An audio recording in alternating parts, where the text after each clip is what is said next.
Hello, everybody. This is Love from Above with your Sibling Spirit Guides. I'm Maureen, and this is my brother. Hey everyone, this is Brian.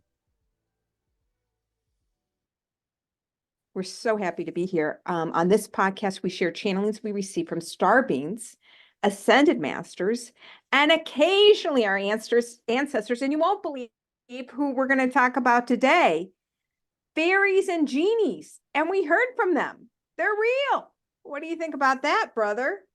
Yeah. I mean, I'd probably if you told me a couple years ago, I would have thought if we're doing a podcast on fairies and genies, I'm like, Maureen, you're nuts. It's never gonna happen. But here we are. So yeah, it's I do believe, of course, in what they've been telling us, and yeah, looking forward to talking about this one. You know what it reminds me of? Our childhood, one of my favorite shows was I Dream of Jeannie. All And right. so I spent a lot of time in Ireland and, have obviously encountered the fairies in Ireland because they are really there. But genies was a new one for me. I mean, I didn't really know that genies were around. And so we'll get to what they have to say later on in the session. But let's start with what the fairies had to say, and they gave us three lessons that they live by. So, do you want to kick us off with the fairies? Right. So this was from December of last year, and it said, "We are likened to the fairies or good people from your native lands. If you were to gaze upon our countenance, we are the size of a thumbnail. We're energetic beings of divine light, occasionally using our forms to cloak into material form, but we prefer to stay in spirit as it is more freeing." I bet it's more freeing. I mean, can you imagine? After a good So, workout in the gym, yeah, I'll be like, coming out of this body, it's feeling. So Maureen, you can see other beings, but you've never seen have you ever seen a fairy?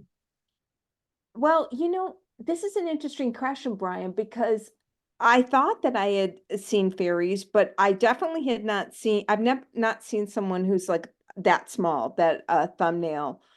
Um, the last one I remember seeing, and this is kind of funny, I was in Ireland, and this would have been like, someone who's maybe like half, less than half our size of a human. But anyway, there was this huge storm raging outside the house that I had rented, and it was all glass in the family room. And I saw, I don't know, I thought it was a fairy, maybe a leprechaun, I don't know. But anyway, he was kind of laughing at me that we were experiencing this huge storm because the realm where he was, there was no storm. Like I could just see there was no bad weather in the realm that he lived in. So it was strange. Like it was like looking into his realm, and then he could look into mine with this horrible weather. So that was the last one I saw, but I have not seen a being that is like the size of a thumbnail. So maybe I haven't seen a fairy. Because they don't say, just like you wouldn't go up to someone and say, "Hi, I'm Brian, I'm human." Yeah.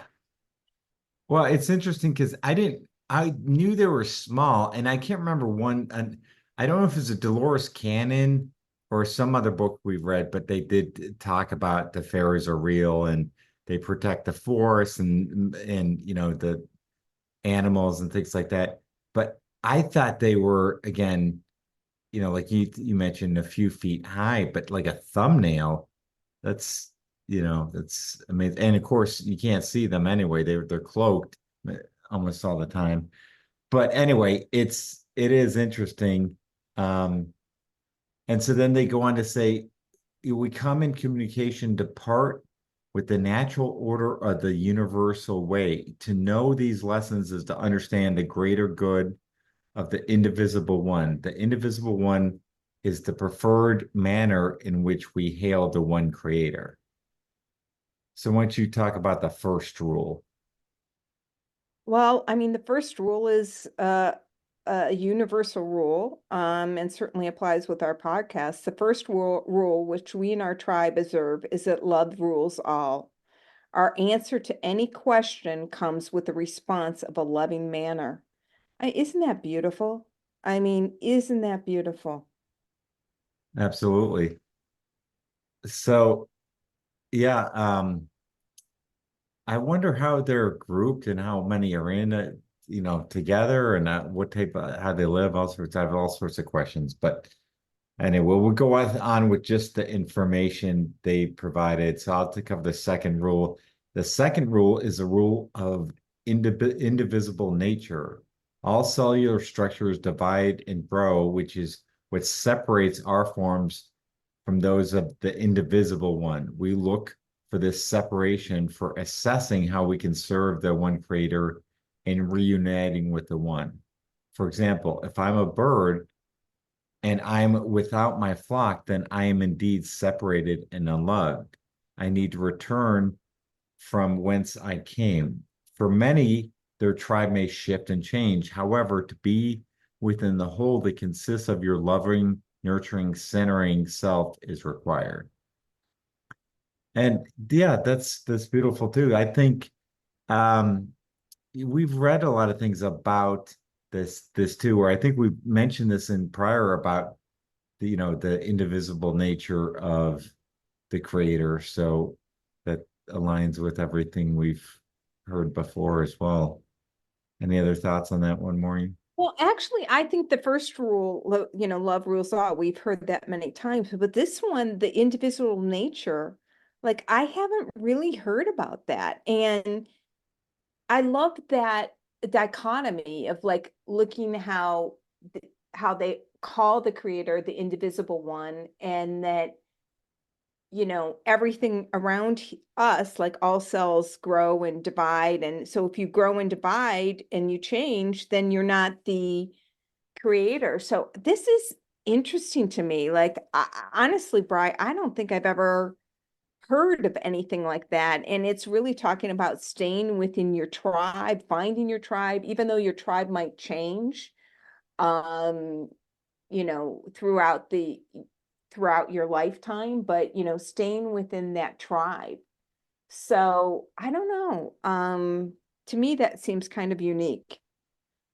No, that part is, yeah, very relevant for people today, right? To to find their tribe, and that's the way to connect. Now for others it's easier, but yeah, for humans it's different. Like I said, it may change throughout your lifetime, but it's you got to find others that you can connect with, and that's sort of critical as they mentioned. Yeah, and hopefully there'll be those who listen to this podcast, and this is one tribe. And as I've said before, like I'm grateful for you, brother, that we can share all of this stuff, which is unusual. And um, so hopefully with this podcast and with our future books, we can augment our tribe to people committed to knowing the real truth and connecting to all of those who are around us at all times to help with us with our ascension. Yes, for sure, for sure. Yeah. So do you want to go over their last lesson, which this is an important one? All right, so the third and final lesson is we must commit a daily practice to unite with the one to clear what may have clogged our beings. This is a practice which many humans are now relearning with regards to their collections of crystals, the organization of their newly built homes, which are more conducive to the transpondence of light. What do you make of that, Maureen? I thought about that one, brother. And you know what I think that has to do with is I think it has to do with the light of new homes. So again, if I take you to Ireland, like a traditional house in Ireland, even that has the most spectacular views, they're like little windows and a door that's wooden, so you can't see out of it. And now they just build glass boxes. So, and if you look at your house, like there's so much, Brian, for those who listen, Brian lives in a more recently built home. And so the windows are huge and they let in so much light. So I think it's that the newly built homes have so much more natural light coming into the house. That's what I think. What do you think? Yeah, and then the other thing, what did you also think about regard their collection of crystals? I know we both um we've had other sessions about this. We've talked about the power of crystals and things like that, but um the collection of crystals they also mentioned. So, we're big into that, but I don't think we or what we've read is in the past civilization was able to use the power of crystals for all sorts of things that we don't really have the technology today, which I'm thinking that may be similar to the fairies, but I don't know. I want to get your thoughts. Well, if you think about it, I mean, it's been relatively recent. Like I have been collecting crystals. It's not been 20 years. So, this is, and I was probably on the forefront of those who were collecting crystals. So it's really it's a new trend. And I'll tell you, when I started collecting crystals, like the price has gone up so shockingly high. Like, from when I started, I mean, you could get crystals for next to nothing. And I had a friend actually who was just buying them up because um as an investment, because she said people do not realize the the value of these things. But how long would you say that you've been collecting crystals?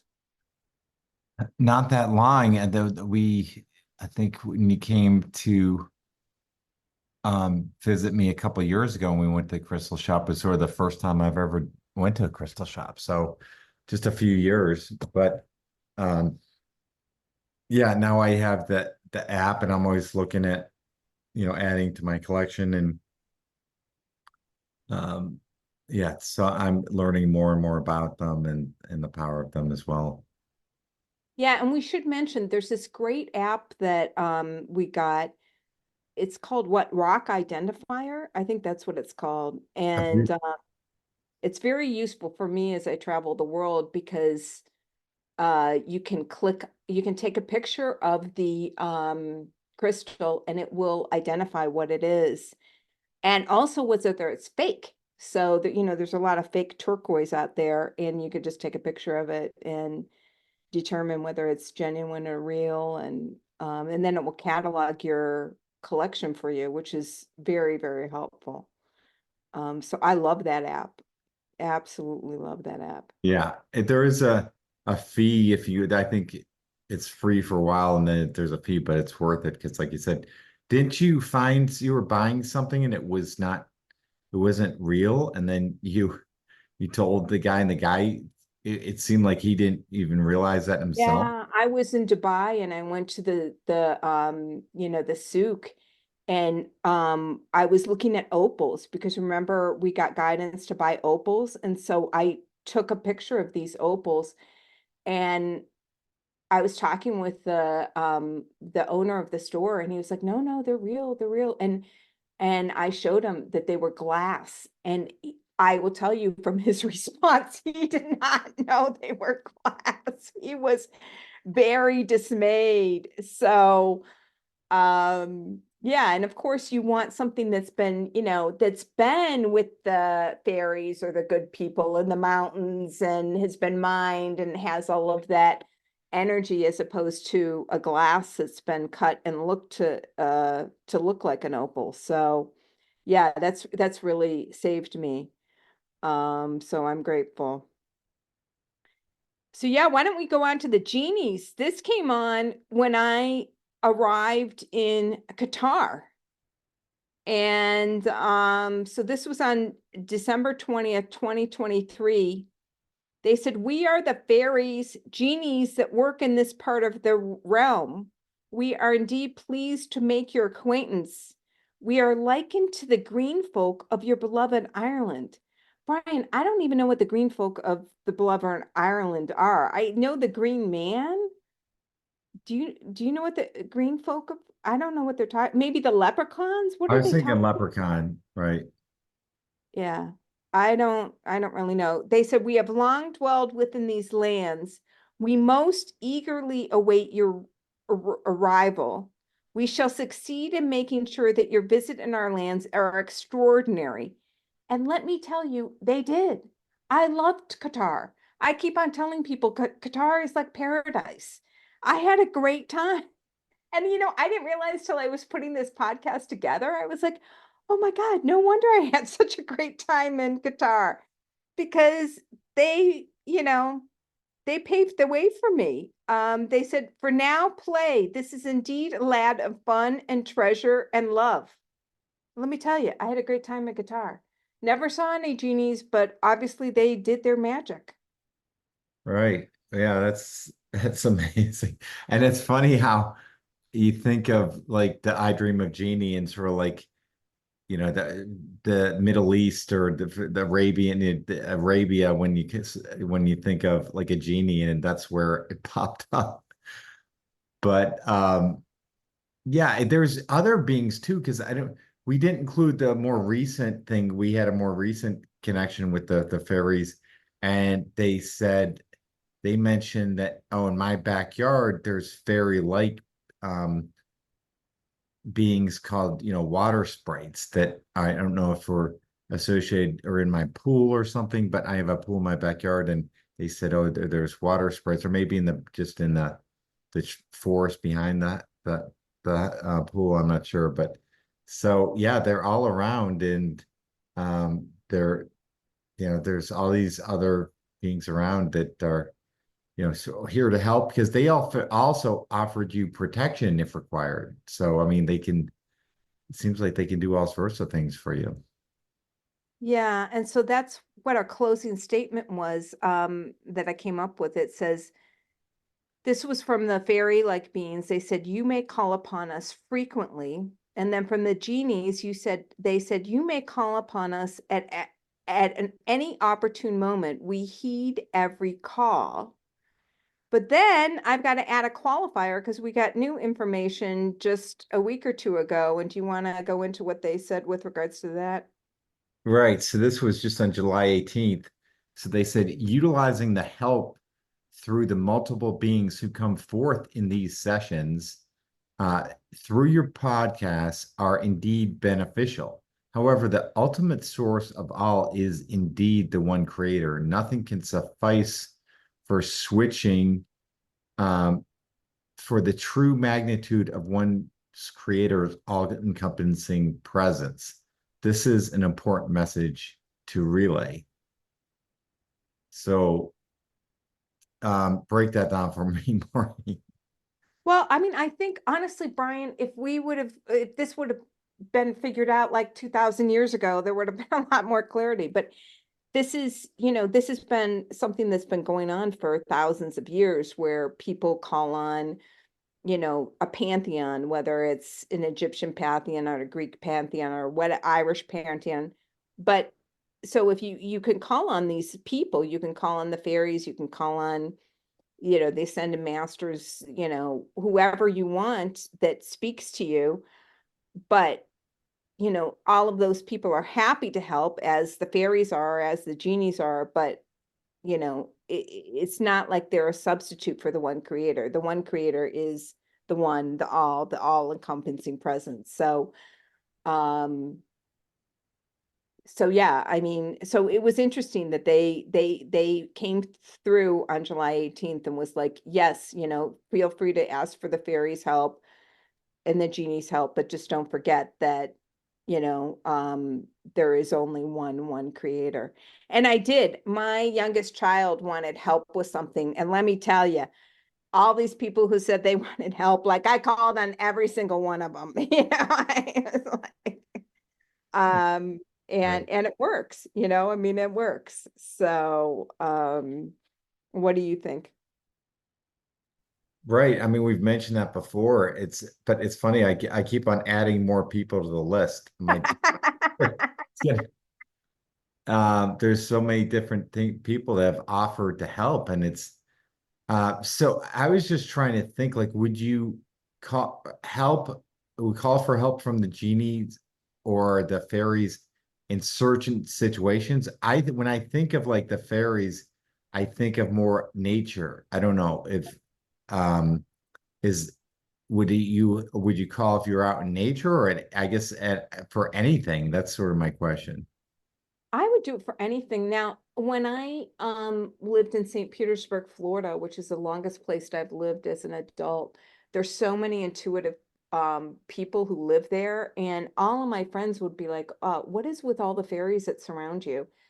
And I couldn't see them, but they said that I had a lot of connection to the elementals. That's what they call fairies. So for me, I would call on them for anything. And yeah, so but we do have a long list. So we say our prayers every day, to our grandparents, to the angels, and if you need help, I mean, I'm all about calling like I told you, when my youngest child called me up, I was like, Mom, I need help. Like, I just was like, everybody who's come through, like, okay, emergency situation, we need help here. So, Right. Yep. And it works. So, yeah.